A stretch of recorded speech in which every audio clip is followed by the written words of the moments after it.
Welcome to LOA Today. I'm Walt Thiessen. With me today is abundance teacher and money coach, Jody Lynn Creighton. This is your daily dose of happy. We are so happy you decided to join us today. So Jody Lynn, we already got the heads up from our guest today, right? We're going to be doing some mindset talk. I think we're ready for that. We usually are. I have to tell you that, as you know, and as listeners know, with all the stuff that I've been going through with the cats, my mindset has been challenged lately. So I'm feeling like I'm a short-term expert on the topic. I'm just saying, just throwing that out there.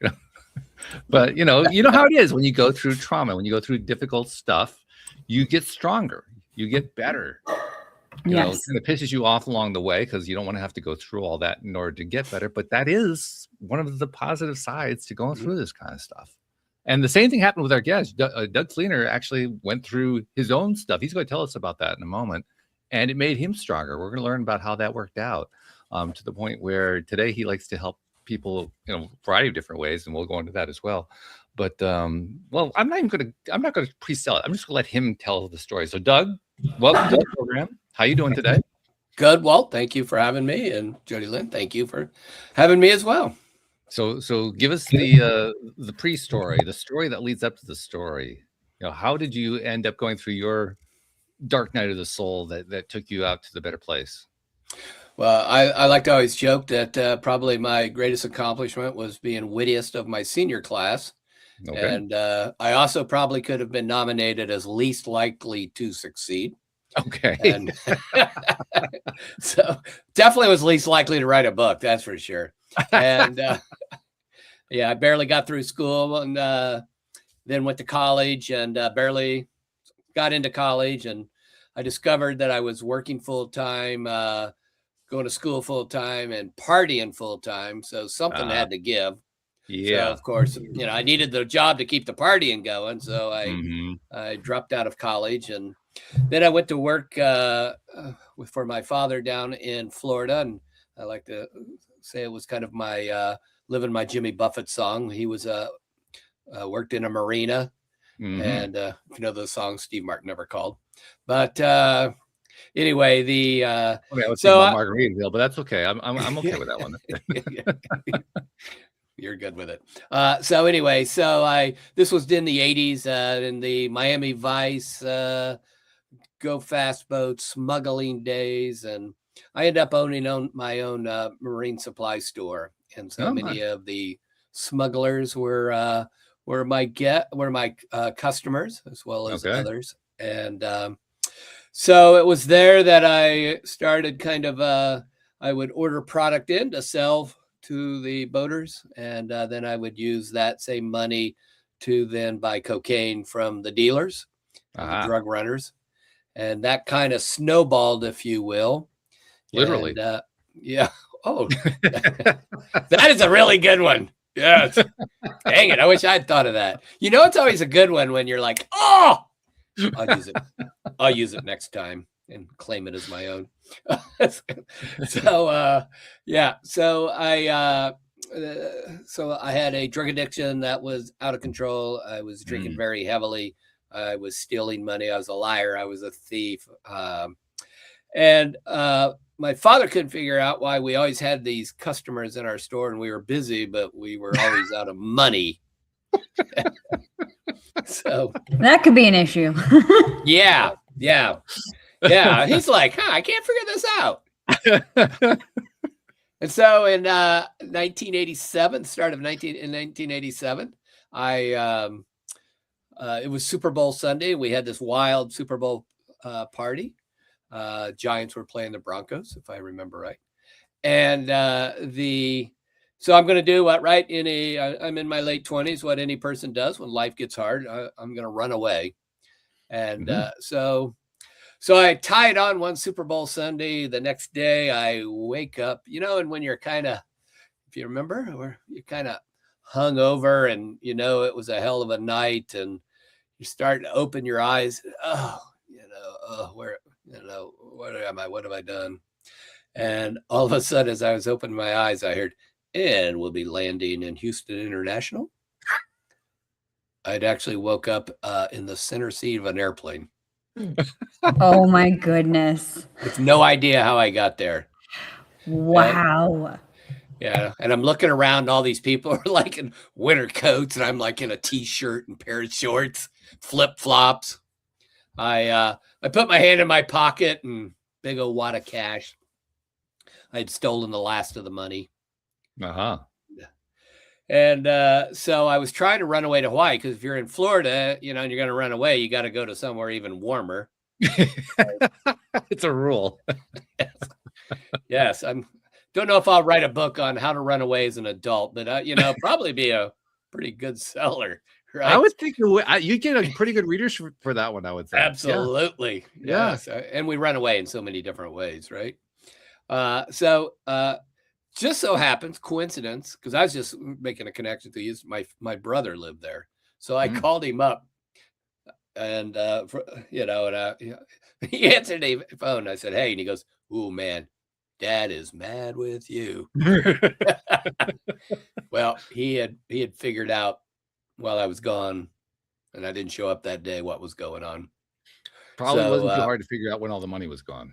Yeah, when he finally, you know, got the looked at the books and realized that a lot of money went out and no money came in. Mm-hmm.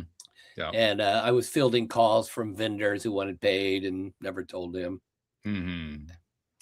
So I had to fly back and face him.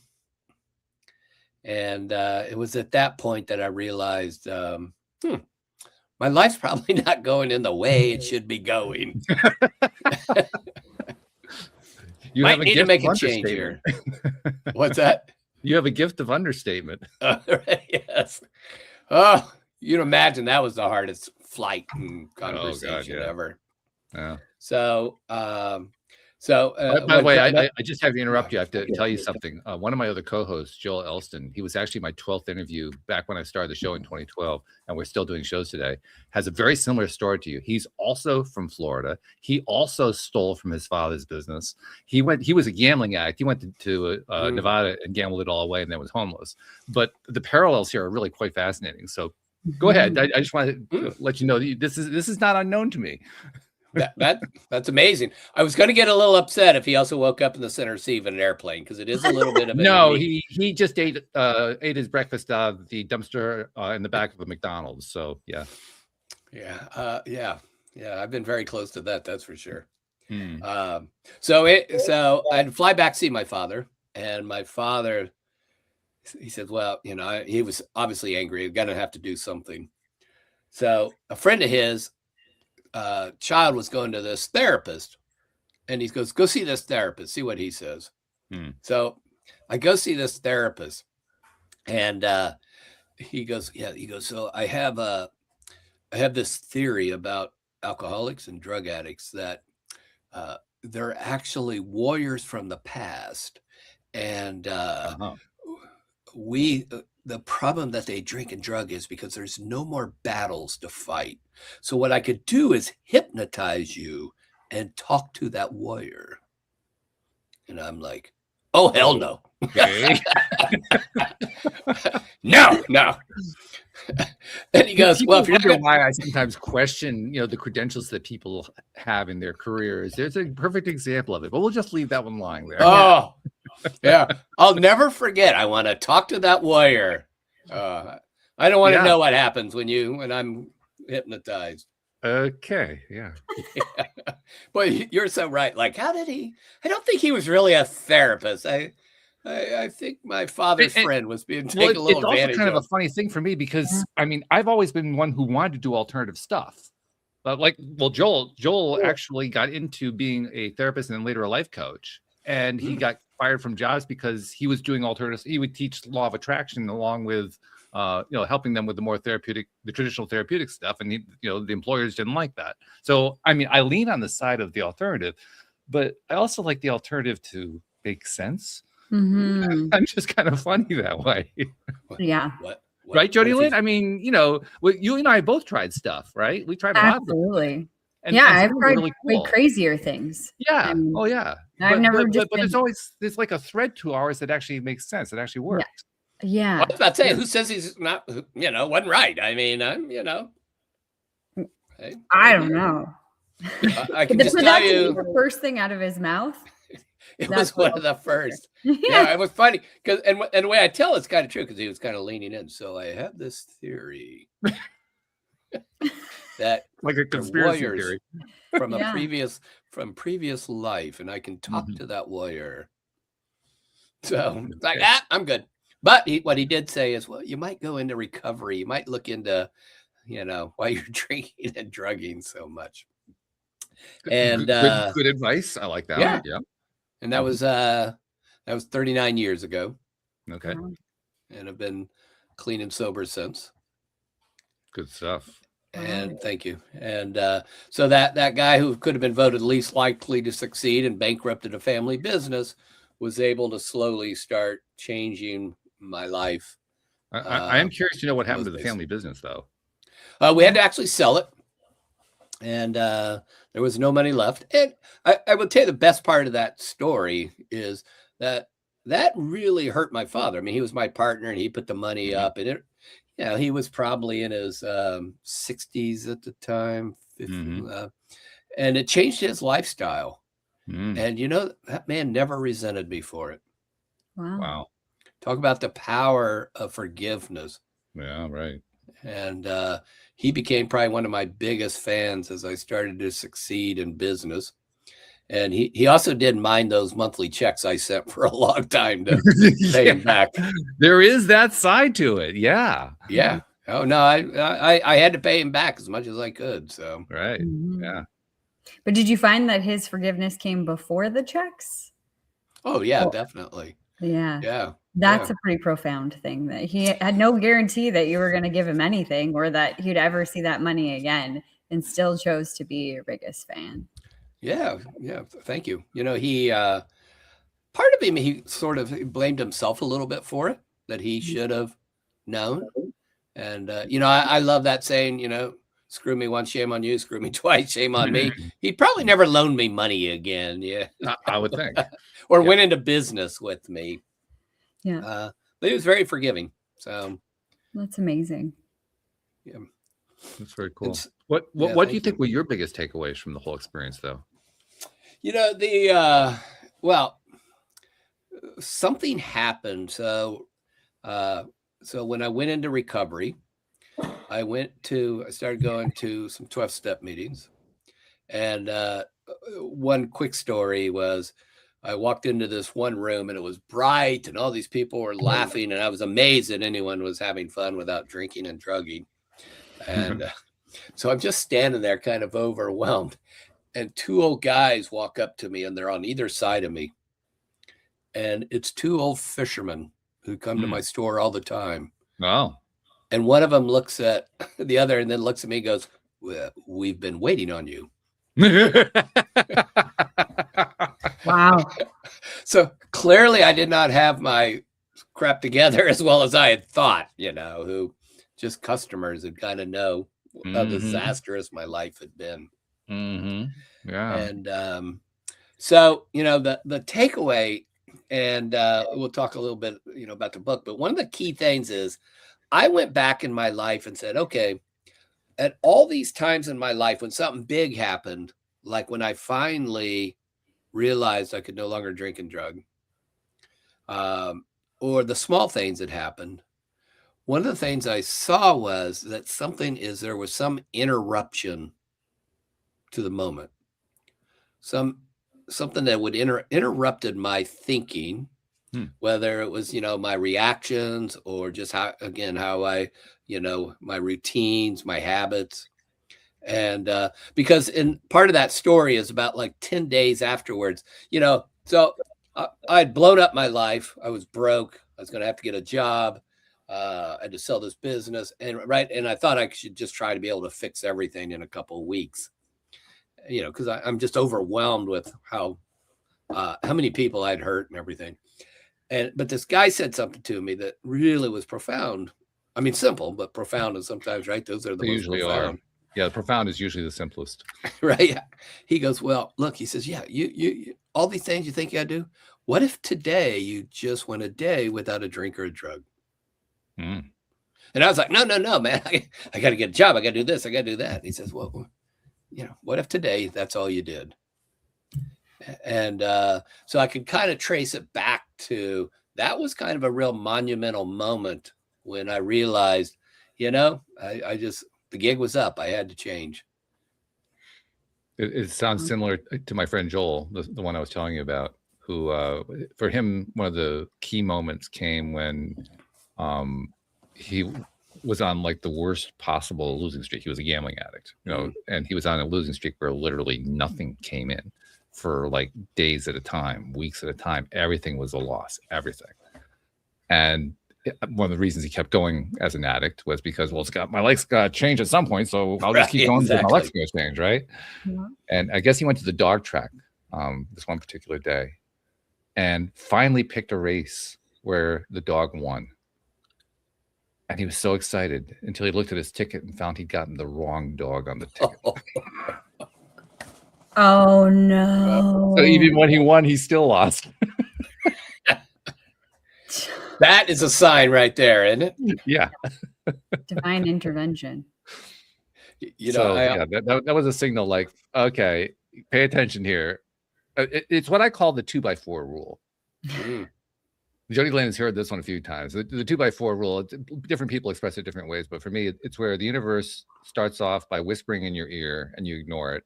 And then it taps you on your shoulder and you ignore it. And then it shoves your shoulder and you ignore it. And then it gives you a really hard shove and you still ignore it. And then it gets off the 2x4. That's what the 2x4 rule is. So if you keep ignoring the signals, the 2x4 is going to come out at some point. Yeah. Absolutely. Somebody once asked me, didn't you see any signposts along the way? And I'm like, oh yeah, I ran them over. Right. I accelerated. Of course I saw the signposts. The other one I have is a little analogy of like when you're hitting a bottom, you're falling in this deep hole. And then all of a sudden you hit this ledge and you've been falling, so it hurts like hell. And at that point, you can either stop, but most addicts and alcoholics and other people just roll over and keep going deeper until you hit the ledge, and each ledge you go down hurts a little bit more each time. And until you're tired of hitting ledges or sick and tired of being sick and tired. And, and again, those are big things with alcoholism and addiction and what have you, but it's also, I think, just a metaphor sometimes for the, with our attitudes and just ways that, we just keep kind of going deeper and deeper until we decide that, we just need to change our perspective. I think it also comes down to who you have in your life. I mean, you mentioned the two fishermen who met you at the 12-step meeting. There's a scene that comes out of the old TV series, the West Wing, that kind of evokes the same idea. One of the characters in there tells a joke about how a guy falls into a hole in the sidewalk, and one of these manhole kind of holes, and a priest comes by and he says, "Father, I'm stuck down here. Can you give me help?" And the father writes down a prayer and tosses it into the hole, and says, she's like, "Oh my God, what am I going to do?" So waits some more, and then somebody else comes along and he sees a lawyer. "Oh, hey, can you help me with this?" He says, "Sure, no problem." And he writes out a summons, tosses it into the hole, and walks on. And this keeps happening over and over again. Finally, a friend of his comes by and says, "Joe, can you help me? I'm down this hole." Joe jumps into the hole. Says, "What have you done? Now we're both stuck down here." And Joe says, "Yeah, but I've been down here before and I know the way out." There you go. Oh, that's a great ending. Yeah. That's So the benefit of who you're connected with. Who do you end up connecting to? I mean, in Joel's case, it was people who he connected with who helped him to understand how he was contributing spiritually and emotionally to his own situation. You mentioned the fisherman. I'm sure there were others too, but let's talk about that piece. Who do you connect to, and how does it help you climb out of that hole? Yeah, I think and I think your analogy is and that story is just great, because so often when whatever we're going through, right, we think we're the only one who's gone through it. Yeah. Right. And I got into it, I got to get out of it or what have you. And I think one of the things that any kind of recovery does, but it's a great model for anything, right, is to find people who've been through what you've been through, come out the other side. And I think just as important is they did the work to come out the other side. Oh yeah. You know, Yeah. I think one of the things with social media and self-help books and everything, right? Everybody makes it just sound, like, it was really easy and just follow this. And the one that there was a moment in my early recovery made a big difference. So I was only a few months clean and sober, and I met this guy, Fred, and he had 47 years at the time. And he had a disabled son. So he was a guy probably in his late 70s. He had a disabled son who lived with him. His wife had some kind of terminal illness and was like in a hospital bed in the living room. Wow. Right. But he had a good attitude. But the thing is, he told me one day, he goes, Doug, everything that's happened in my life happened for the best. I just didn't know it always at the time. Yeah. And, and it's funny because I've told that story many times and a lot of people debate it. Well, sure, because on the surface, how can that be? You've got a disabled son, you got a wife who's dying in her bed. How could this possibly be a good situation? Correct. But like I say, it's what he chose to take away from it. Yeah. And so, so there were times in my life that, I had to go get a job I didn't want, or I did these things and life was really hard. I just kept going back to Fred T. Like, everything in his life happened for the best, and his life was a hell of a lot worse than mine. And that was very... Again, with my friend Joel, what he found is that, because he was in very much the same situation as you, and the difference for him was he actually ended up going to court, getting convicted. He's a convicted felon, went to jail, that sort of thing. And then everything that happened afterward, literally, there was never a choice. It was always just one option. Mm-hmm. So it was either take the option or just roll over and die. There was no third choice. It just didn't exist. Right. And he said that made it easier. If there's only one choice, you just take the one choice. It doesn't matter how crappy it is, because it's the only choice you have. And his defense, not everybody makes that. Not everybody makes that right choice. Mm-hmm. True. Oh yeah, you can actually dive off the deep end again. But that it's a fascinating thing. If you're presented with that one choice, do you follow it? He did. It worked out great.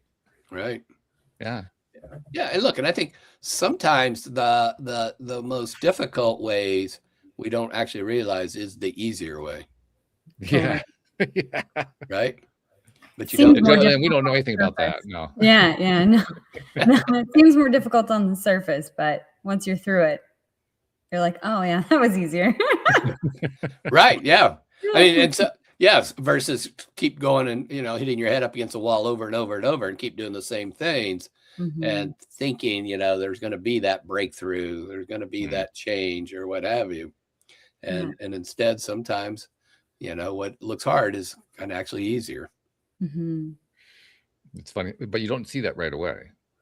No. I mean, when you're in the middle of it, that's the last thing you see. Mm-hmm. Yeah, and no doubt. And I think one of the issues is most people get stuck because what they see is this perceived hard thing ahead. They don't move and they don't see their way through it.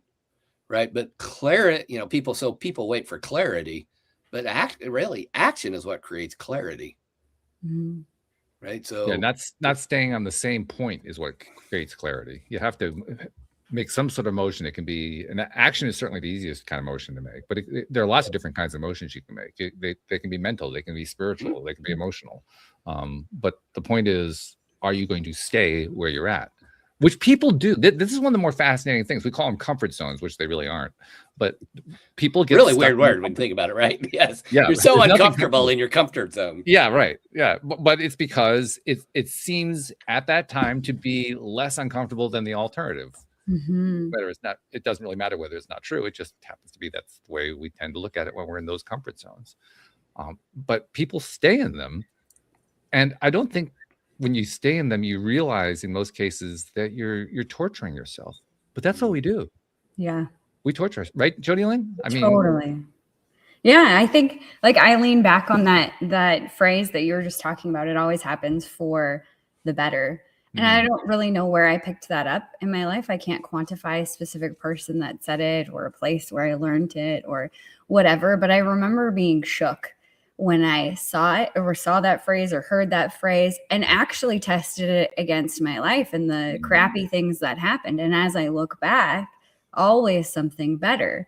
Right. So I always relied on that phrase exactly of in the hard time, when I couldn't see forward, when I didn't have that clarity, when it's easy to get stuck inside of that comfort zone. If you don't have that belief that it's always for the best, like something better is going to come out of this. If I didn't believe that, I could have gotten stuck, hundreds of times in those moments, like, oh, this is better than death, or this is better than, whatever. Right.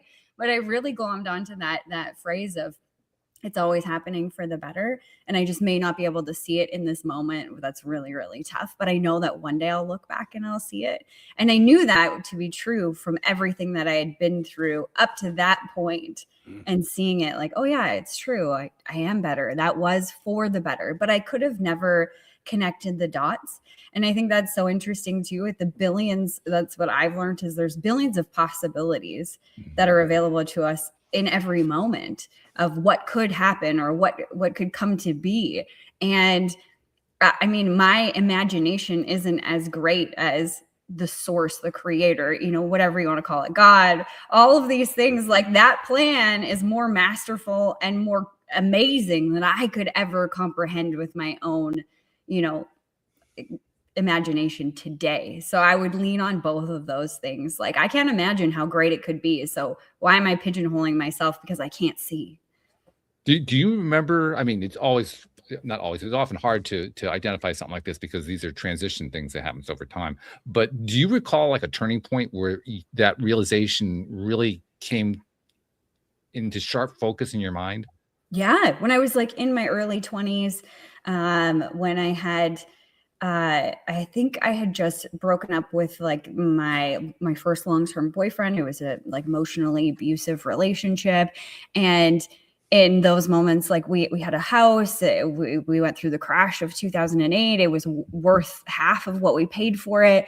And I remember just really feeling stuck. Like, I can't leave. There's nothing I can do. This is the worst situation. Like, I'm in my 20s and I'm going bankrupt. I'm a loser. I'm going to sleep on my brother's couch forever. And then I remember that philosophy. It always worked out for the better. And it was like, bam, okay, this is hard.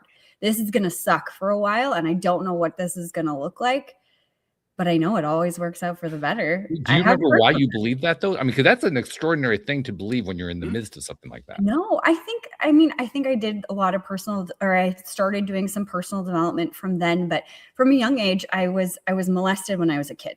Mm-hmm. So after that had happened, I'm so grateful that I had a father who was into personal development and who was like going through that, wanting to learn. And he was trying to learn from a leadership side of things, but also he recognized he wanted to be a better dad than his dad was. And he just wanted to be better for his kids. So he was always working on that. So when I was going through that, he made a point of spending time with me to teach me some of these fundamentals. Like every day we would go and we'd have a fire in our like back 40 and we'd talk about my feelings and how I was doing and, all of these things to help me process all of this. And so I assume that it came from him, that it always works out from the better in some of the things that he learned.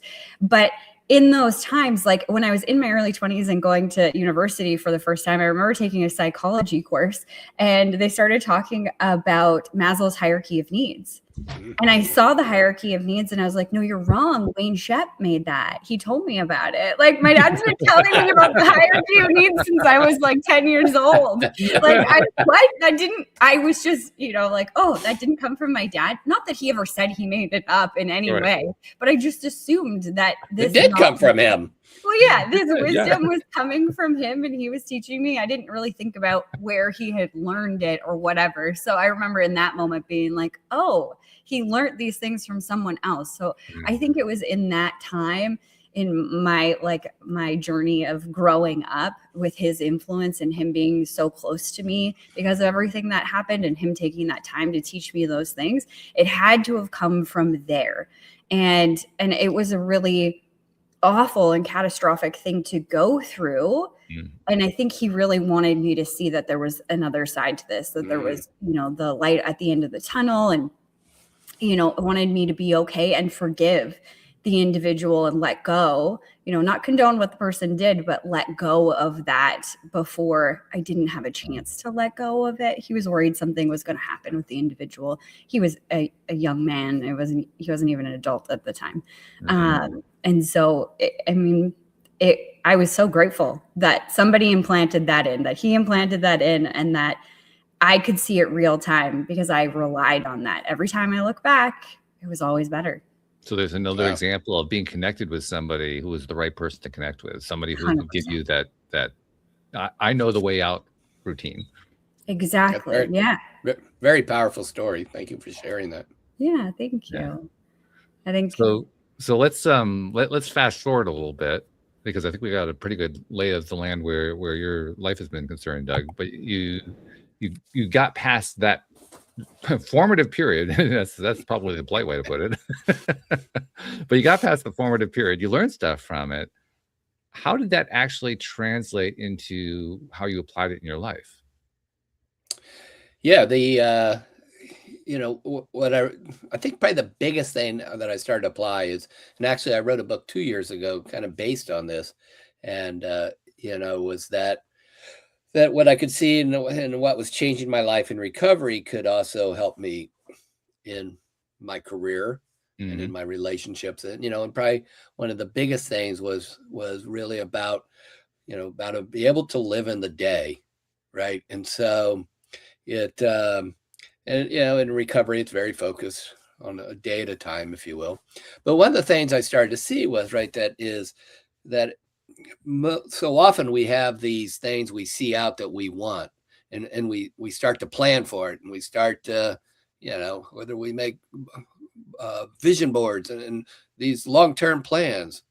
But ultimately, and not saying those things aren't good for you, but ultimately, right, it's what you do in the day that creates your success and creates your happiness. And then probably the second thing that really helped my career is I went to work for a gentleman who, and kind of back to the people who end up in our lives, he probably did two things that was really important for me. One is he believed in me probably before I believed in me. Yeah, that's a good mentor right there. Yes, absolutely. And the second thing is it's okay that if you don't have the knowledge for what you need at the moment, but you need to get the knowledge that you need as you move forward. And and I think so often I thought I was very insecure, so I'd overcompensate it with trying to be funny or these certain things. But what I realized was that I needed, that really the equation was if you take the experience of the past and the knowledge gained today, you can create a better tomorrow based on the actions you do today. And so those things is probably really came together. And honestly, well, I also got some really good breaks. I got lucky sometimes. There's nothing wrong with some luck. Right time, right place. Maybe there's more there than we see. Basically the same thing. Right. I mean, I went to work for Bose Corporation, and they had one store at the time. And wow, that was a while ago then. Yeah, they actually ended up shutting down all their stores. They had over 100 stores. I took them from one store to 100 stores. But, kind of, going back to what Fred had told me, right? The best thing they ever had to me, right? So I had to close that business up, and I had to go to work. I went to work for the Sharper Image, which you remember those days, I'm sure. Absolutely, and, and so fun place to work. But, and so when I went to work for Bose, to get out of working in retail. And then they opened up this retail chain. It just so happened everything I had learned in that job that I didn't want to get put me in this place to succeed. It's astonishing how often that happens. It's truly astonishing. And I don't think most of us, we don't often connect those dots, right? No, not really. Right. But if I hadn't lost that business and gone to work for this company that had high standards and was really about customer experience and customer engagement, it really was like a master's degree, in a certain kind of retail that Bose was doing right at that time. Right. Yeah. It's funny how you have to kind of look back over time. You have to have that time span, first of all, to look back on. But when you look back over time, you can start to piece together, no matter how your life has gone, you can start to piece together. I picked up this skill. I picked up that skill. I learned this. I learned that. And they all fit together to do this thing that I'm doing now. It's astonishing, but it plays out that way. I'm going to say 95% of the time. Yeah. And that may even be an understatement. It may be close to 100%. But it's just amazing to me how often that plays out. And yet it does. Yeah, and I think when you can start to see that a little bit more proactively, I think, one of the things I talk a lot, right, is about perspectives and options. And we always have far more options than we even think about, right? But to have more options, you have to have kind of a little different perspective. And, and so when you can widen your perspective, you widen your options. And I think you widen the opportunities, and not just career wise or work wise, but also in relationships and in happiness and even the way you just spend your time. And in your health. We get so locked into like the one track perspective of this, you do this and then this happens, or it has to look like this, or whatever it is. You could say it about relationships, work, about money, about every single thing that we touch. The more narrow our perspective is, the more locked in we are to that has to be true, when there's so many other perspectives available.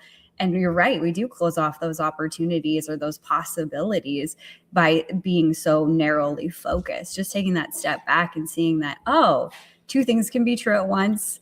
There's more things happening here than I can comprehend, or I can see with my own eyes, or understand with my own brain. What else is possible here? And there's a fascinating piece to what you're talking about too, because you've touched on half of the fascinating piece, the fact that we can close our minds off to it. The other half of the fascinating piece, from my perspective, is that focus ability actually gives us the ability to drill in on whatever that thing is that we're focusing on, to the point where we become expert at it. We become really, really, really good at it. So there's a trade-off. On the one hand, we cut ourselves off. On the other hand, we develop skills on the same thing. Yeah. And it's probably wild. And I think it's getting harder and harder, right? Because there's just so much information out there. There's so many distractions. There's just so many things that can really pull you to the point where there's so little focus that you miss the opportunities that are in front of you. Well, I'm wondering if what it really comes down to is how you decide to feel about those opportunities and what was missed and what you pursued. Because the thing that keeps coming up in my life and in my experience is, it isn't so much what happens to me. This is part of what one of my major life lessons was. Because for the longest time, I believed that for any given event, any given circumstance, good, bad, indifferent, there was a default emotional connection. If something bad happened, then you had to feel bad about it. If something good happened, then you had to feel good about it, or at least you tried to. And that the idea that you could choose a different emotional response was ludicrous. I mean, what the heck? Who's going to come up with that piece of nonsense? Well, I finally learned that wasn't true, and that opened up a whole range of new possibilities for me. But until I learned that one, I was kind of locked into the idea that a negative, or not negative, a narrow focus is going to produce just this one thing. That's all it's going to produce. It wasn't until I realized I could actually change how I feel about something and get a different result from the exact same thing I was focusing on. Right. Yeah, that's something that's a little bit of a skill and power that people don't realize they have. But the good news is that it's a very teachable, learnable skill and mindset. It really is. Yeah. And even if it's not being taught to you, you can learn it yourself. That's the way I did it. I actually learned it myself. Now, I had a whole lot of help. I mean, that's one of the reasons I started the podcast. I started the podcast because I needed a lot of help, and I didn't have somebody like, Jody Lynn's father, or I didn't have like your father or your two fisherman friends to lean on when I had my problem. I did have a spouse, but she didn't have many of the answers either. So we were kind of figuring it out together. I didn't have anybody to lean on, so I started a podcast. The point is, how many episodes have you done? What's that? 3,000 some. How many episodes? That's about 2,200. 2,200. Yeah, that's a lot of that's a lot of information and a lot of people. It is. Yeah. There's a lot of influence, like different perspectives, different energies, and different ways to say the same thing. And the amazing thing that I love the most is having connected with people like you, Jody Lynn. You know, some of my best friends are the people who do the shows with me. Yep. And they're from all over the planet. I love that. I absolutely love that. So I think I mentioned that just to say, it doesn't really matter whether you've got somebody in your life right now or not who can be that mentor, who can be that person. You can find them, especially in this age where we live in now, where we have all this interconnection going on globally. You know, the only thing that's stopping you from finding somebody who can have that kind of positive influence on you is that you just aren't looking. Yeah. Right. That's really it. Yeah. It's not like, 60 years ago where you grew up in a town of 2,000 and that was it. There was no other option. Right. Yeah. Right. Exactly. Yeah. Yeah. We're all in different places and we're having a conversation. Yeah. In the same living room, it seems. Exactly. It really is the power of the positive parts of technology. That's for sure. Yeah, and there are quite a few of them. So let's go on with your story. So you went through what you went through. You were paying stuff back. You gained these insights that you were applying, and your life started getting these amazing, fortunate things happening that all seem to fit together. I imagine at some point you're starting to like piece this together in your mind and say, wait a minute, this is important. Do you remember where that happened? Yeah. So I was at Bose for a number of years and we did their expansion. And then I left there and started really focusing on consulting and coaching in retail leadership, customer experience. And that was a really, really great opportunity because I was able to travel the world and just meet all these different people. And one of the things I was really struck by was, whether I was in Australia or the UK or Des Moines, wherever, Toronto, you name it, that there was just this, there was these common elements of successful people. And, and I use the word successful and most people just think about money, right? But there's just so many different elements, right?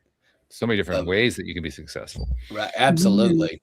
Right. And so they're all obviously very interconnected, or at least in the things that you do. So I did that for a number of years. And then in 2017, I had a client of mine ask me to run his business. And I didn't want to work for him, but he made a great offer. And so I was getting a little tired of traveling. So I went and did that. And really worked out well because when the pandemic hit, what I was doing, business went to almost zero. And his business skyrocketed because of the pandemic. So again, amazing. Yeah. Right time, right place. Right. We were wildly successful because it was a real estate law office title company. So interest rates plummeted, refinancing happened everywhere. Wow. So, yeah, perfect. So it was really, it was great. And then when I came out of that, interest rates went back up. He needed to take his business back over. And then that's when I really just started doing a little bit of introspective and just trying to figure, okay, I've had some experiences, how can I put them together and share them? And so 2 years ago, I wrote a book called The Day Makes a Year Makes a Life. And that was really about the tenements of recovery as I applied them to business.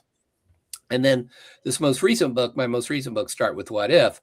I started with the premise of saying, well, when all these good things happened, or when anything happened where they were kind of monumental moments in the way that I would change or grow, what was going on? And that's where I really kind of come to see that there was some form of interrupter, and kind of, right. You talk, right. Jody, you talk about that, right? So that kind of that interruption of just your habits, your reactions, what you would normally do. And so I set out to try to identify, how do I take that, simplify it so I can share it, and then write a book about it. And so it really came back to that when that guy said, well, what if you only went a day without a drink and a drug? So I started thinking about that question, what if? And what we realized with what if is that most of the time when we think about what if, we actually look backwards with it. And it's usually with some form of regret.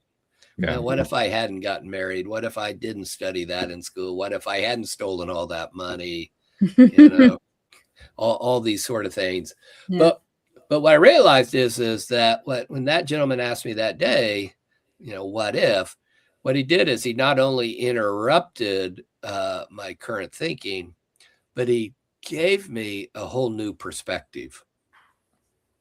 And so what I tried to do is, okay, so how do you teach something like that? And so it came down to what I call the what if rule. It's a very simple 3-step process of pause, question, go.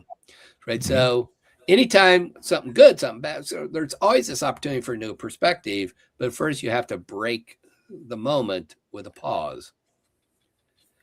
And then what I teach is how to ask a what if question to start to change your perspective. Whether, again, good, bad, whatever's going on, and whether it's looking at new opportunities, whether it's the way something in a relationship is happening.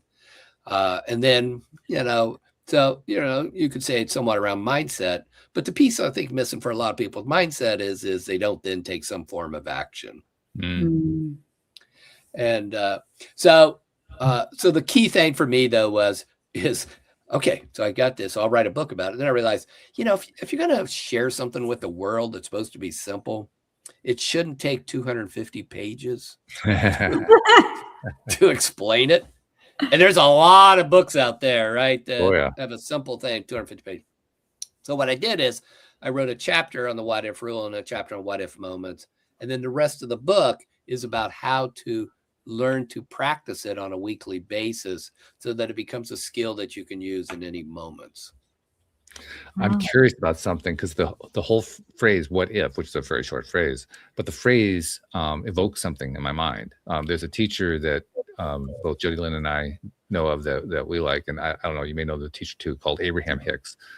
Abraham Hicks has come up with what they call a process. It's basically a way of working through your emotional state to get yourself into what they call the high flying space, the feel good space, making yourself be a happier and healthier and more mindful individual.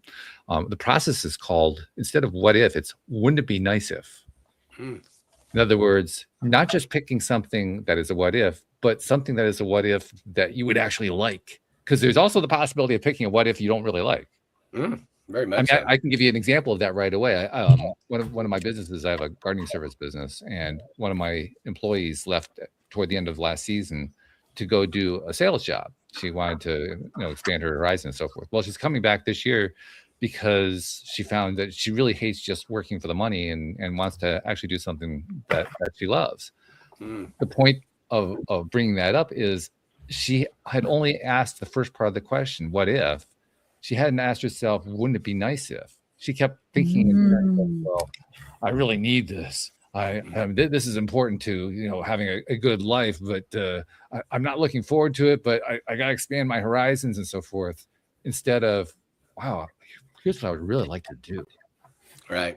Because it's not a question that people ask a lot anymore. I mean, it's one of the things that strikes me the most when I talk to young people, if I'm out doing a day trip or something and I'm talking to a clerk in the store or something like that, I'll ask them, so, what this is your summer job. Okay. Are you going to school? Oh, you're going to school. What are you going to school for?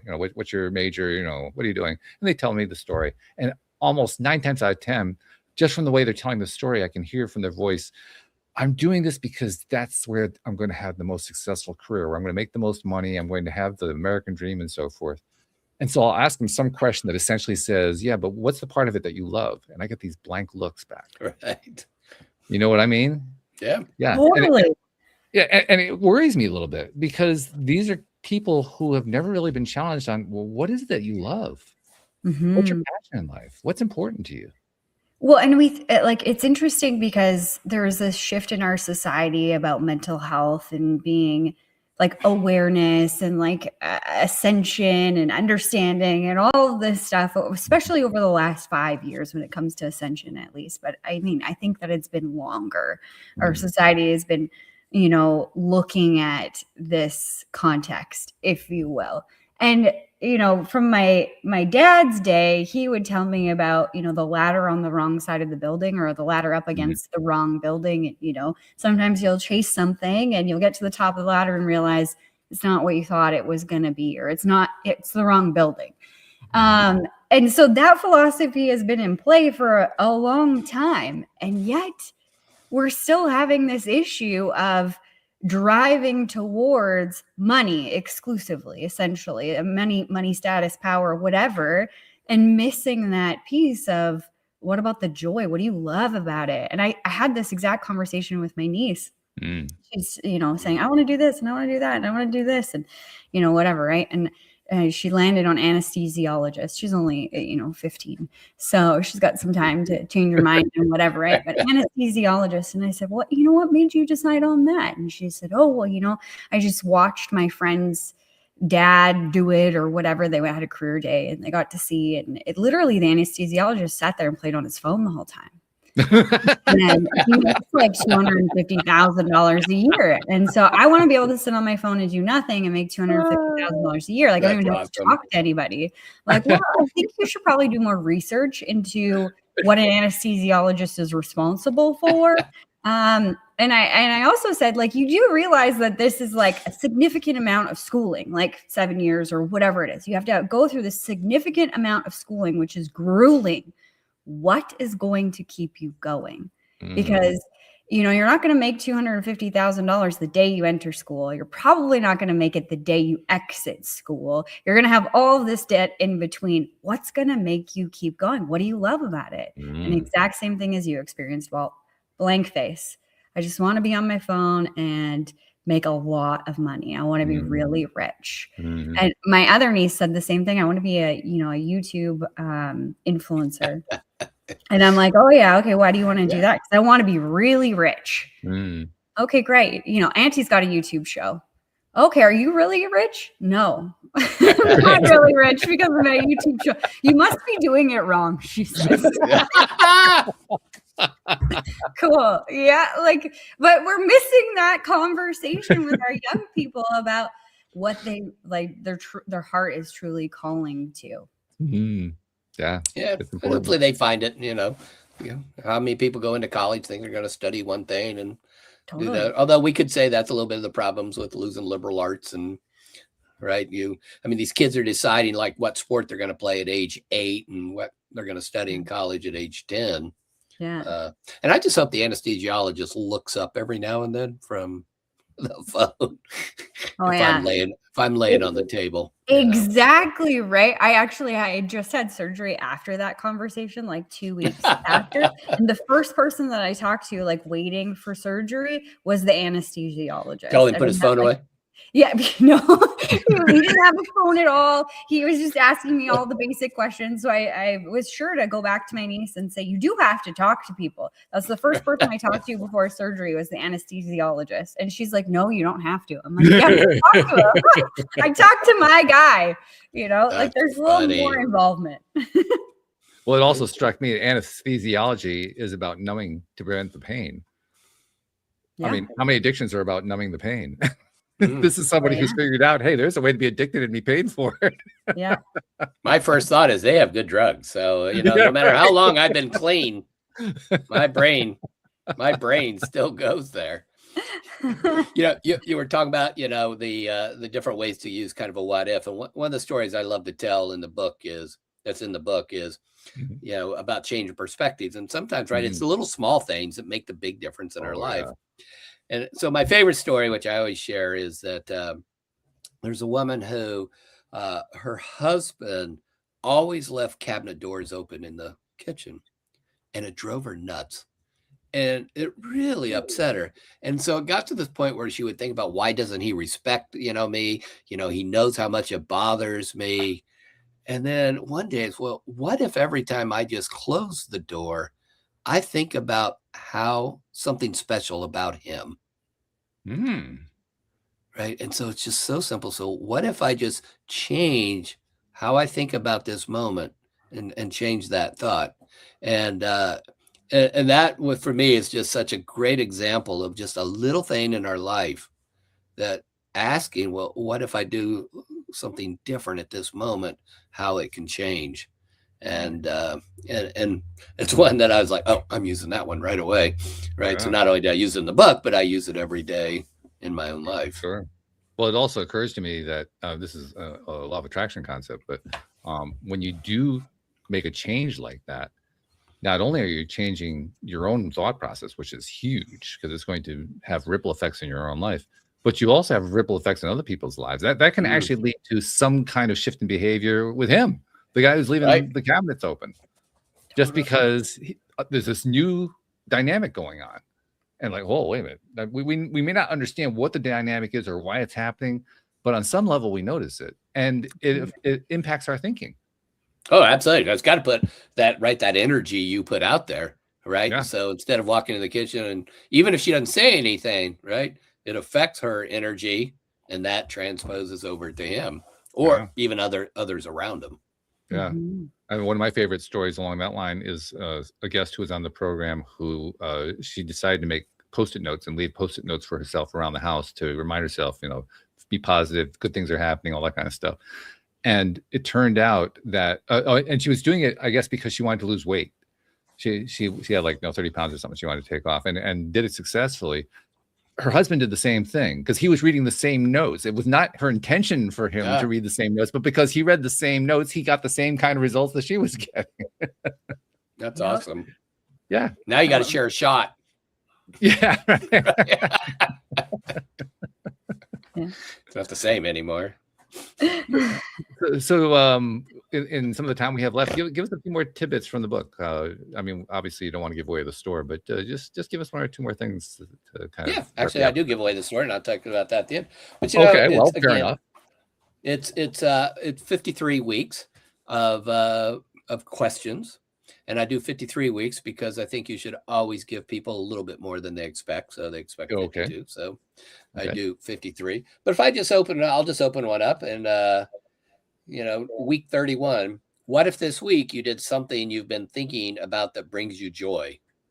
Ooh. And interesting talk about doing what you love is, and actually the very first story is about Vera Wang, right? And who Vera Wang loved doing dresses on the side, but it wasn't what she did professionally. Right. And then she followed her dream and became very successful. Week 30, 23. Preeminent clothing makers in the world. Yeah, absolutely. And then what if this week you caught yourself blaming and let it go? And the story I open with is that my wife asked me to make her some coffee, and something went wrong. And so, if she hadn't asked me to do that, it wouldn't have happened. And so, what I was able to just change is blame, is just so, it was just so in the way of the moment that we would be having that day. And fact is that I had to own it. I mean, I think taking ownership of things are so important. So again, there's 53 questions in there, and then there's a number of chapters in between the questions that just talk about different ways to, kind of about change and growth. Like this small chapter is called "It's Not a Straight Line," and just talking about that we don't just go like that in our change and growth. It's much sloppier. It looks like a noodle of spaghetti rather than a straight line. Exactly. Absolutely. And that's why I think resetting each day. What's that? If you watched The Good Place, have you guys ever watched that show? Oh yeah. Yeah, it's like a Jeremy Bearimy, how they calculate time. It's like that. Right. So true. So true. And and so, I think for me, that's why I think resetting each day is just so important. And one of the things I do a little bit different, and I share near the end of the book, is that I do something I call future journaling. Okay. And so each morning I don't journal about like what happened yesterday or what happened. I actually journal about the day coming up on who I want to be and the type of person. Okay. Right. So I talk about, I want to be a patient. I want to be a good husband. I don't want to be self-centered. I want to, and I write down these things of the type of person I want to be. And here's why it works is, so when I start to veer just a little bit from that, it's so prevalent and so current in my mind that I'm able to catch myself. And so that is something. So each day I start my day off with not about to-dos or email or whatever. It's just who I want to, the kind of person I want to show up today for my family, for my friends, and for just the world. And I have to do it every day because it's a new day. So that's good. Well, I mean, what you're describing, I mentioned Abraham Hicks. They call that pre-paving your day, laying out how you want your day to go. And you're doing it in terms of how you want to be that day. Yes. Yeah.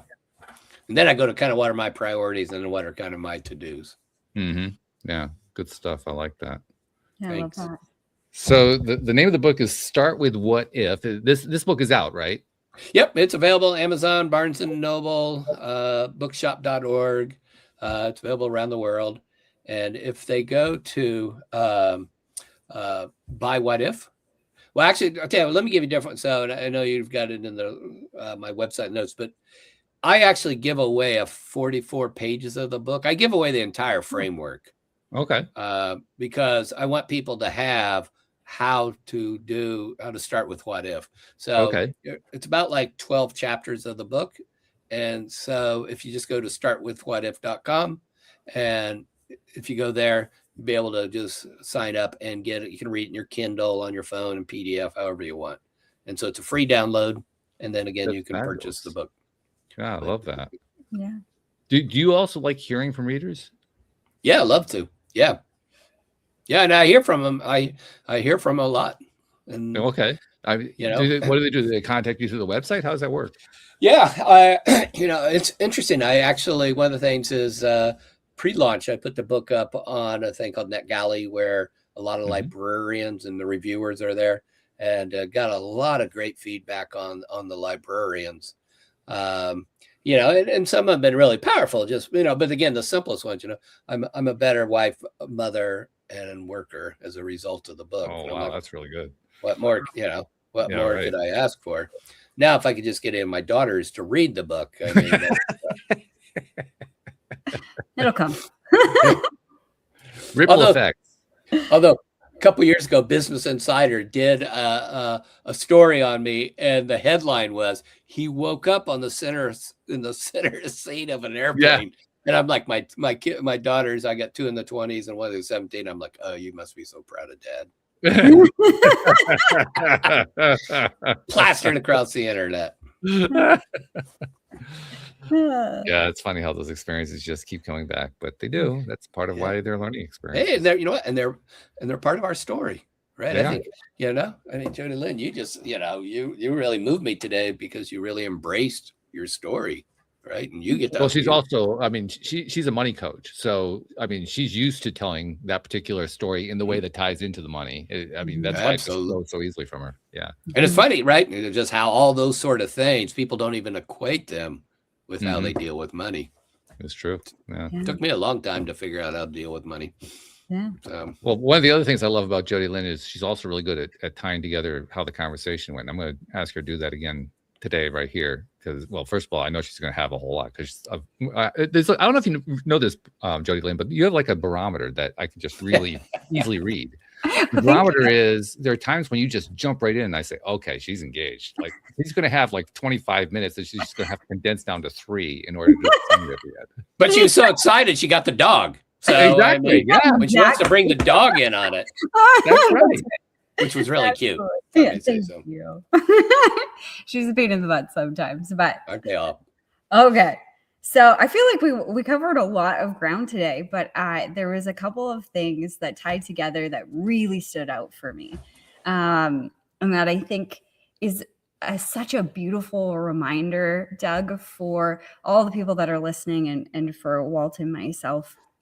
We get so focused on, as a society, of like what the future is going to look like, and we have goals and we want to be here, and we're so adamant about looking to the future and how right now it's not happening or we're not living it, and it's so easy to get stuck in that. And I loved how simple you just put it, focusing on the day, what you can accomplish today, what impact you can make today. What if you just focus on today? And another thing that I want to tie to that is, you said often the smallest moments have the biggest impact. And that leads me back to, what if we just focused on this moment today? What would change? How would our lives be better? How could they be better? What if we just took that time to be in the moment today? So thank you, Doug, for that reminder. It's such a blessing. Thank you. Boy, what a way to capture presence. Thank you. You can see why I go to her at the end of every show, right? Yeah. This is like a win-win, no matter what. My recap would be, I don't know, he blabbed a lot, but he made me laugh a couple times. So that's good. That part was endearing as well. I mean, it works both ways. Yeah. But your point about presence. I think two words always come to my mind a lot, is presence and intention. Those two words are they're a little bit of North Stars for me. Yeah. Yeah. Very good. I like that. So thank you for that recap. You're welcome. Well, there's actually one other thing that we like to do at the end of every show. I like to do, and consider this like your third North Star, if you will, because we've mentioned a couple of times we live in this wonderful 21st century age. We're having this conversation from vastly different distances, like we're in the same living room, and it's so cool that we can do that. One of the things that goes along with that is, I mean, you're an author. You've written at least 2 books. I mean, there may be more. I'm not sure. I know about 2, and that involves doing a lot of your own self-promotion and so forth. That's the way it works today. And so you're doing podcasts, and I'm sure you're doing other things too to help promote those books. And in the process, you're basically trying to help share your story because you want to impact other people's lives. That's what givers do. And the people who come onto this program, you're one of them. They're all givers. One thing about givers, though, in the 21st century is we don't get a lot of credit for the people that we help that we never know about. Mm-hmm. And I realized that, and I noticed that, and I said, well, I'm a podcast host, so I can do something about that. So, Doug, on behalf of those people you've never met, never seen, never will meet, never will see, who you've been helping in ways you didn't even know about because you keep telling your story, you keep sharing your ideas over and over and over again, producing results that you never even know about, I think you should be thanked for that. So thank you for what you're doing, because you're making a difference in this world. Oh, thank you. Yes, Yeah. I'm very grateful for the opportunity. Believe me. We're grateful that you shared it with us. So thank you for joining us. And thank you to our podcast listeners everywhere. We'll see you all next time here on LOA Today. Goodbye, everybody.